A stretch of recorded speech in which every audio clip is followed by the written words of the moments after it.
Assessing right ventricular function by echocardiography is uniquely challenging due to the chamber's complex crescentric geometry and its position immediately behind the sternum. Because no single two-dimensional geometric model accurately encompasses the entire RV, current guidelines from the American Society of Echocardiography mandate a multiparametric approach. A comprehensive evaluation requires integrating both longitudinal and global functional metrics. Here is a summary list. TAPC, assessed by a mode, normal cutoff 17 mm or more. S prime wave, assessed by tissue Doppler, cutoff is 9.5 cm per second or more. Both these assess longitudinal function. Right ventricular fractional area change, assessed by 2D area, normal is 35% or more, assesses global systolic function. RIMP by tissue Doppler, normal cutoff is less than 0.54, assesses global performance. Free wall strain, assessed by speckle tracking, and normal cutoff is less than or equal to -20%, assesses myocardial deformation. Three-dimensional right ventricular ejection fraction, assessed by 3D echo, normal cutoff 45% or more, assesses global ejection fraction.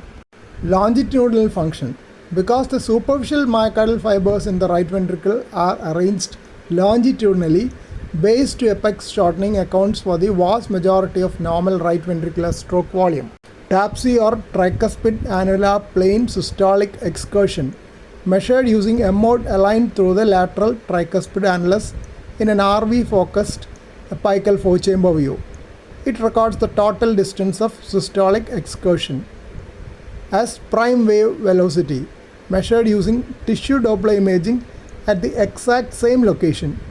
It records the peak systolic velocity of the annulus moving towards the apex. Clinical pitfall. Both parameters are heavily angle dependent and only reflect regional longitudinal motion. They can overestimate global function in the presence of severe tricuspid regurgitation, that is volume overload, and underestimate global function in post-cardiectomy patients where pericardial adhesions to the longitudinal motion despite preserved overall ejection. Fractional area change. Fractional area change provides a 2D estimate of global RV systolic function. It is calculated by tracing the RV endocardium in both diastole and systole with the RV focused apical 4-chamber view. Fractional area change is right ventricular end diastolic area minus end systolic area, the whole divided by right ventricular end diastolic area, and the result multiplied by 100. Care must be taken to exclude trabeculations from the cavity area when tracing. Including the trabeculae artificially reduces the end diastolic area, which falsely underestimates the fractional area change. Right ventricular index of myocardial performance, also known as T-index. RIMP is a measurement of global RV function that incorporates both systolic and diastolic time intervals. It is calculated as the ratio of isovolemic times to ejection time. RIMP is calculated as sum of isovolemic contraction time and isovolemic relaxation time divided by ejection time.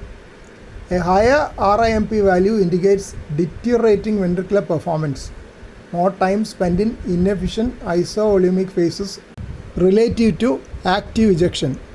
While independent of heart rate, it is highly load dependent and cannot be reliably used in patients with atrial fibrillation or other irregular rhythms. RV strain. Speckle tracking echocardiography evaluates active myocardial deformation. Right ventricular free wall longitudinal strain is the preferred measurement as it isolates the mechanics of RV free wall and excludes the interventricular septum, which is heavily influenced by left ventricular contractility.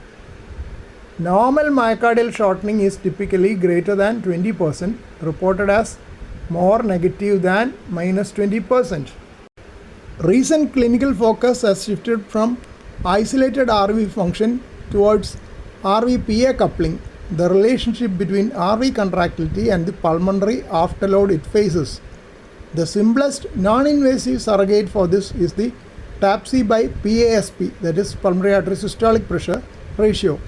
A ratio of less than 0.36 mm per millimeter of mercury indicates RV arterial uncoupling and acts as a powerful prognostic marker in heart failure and pulmonary hypertension.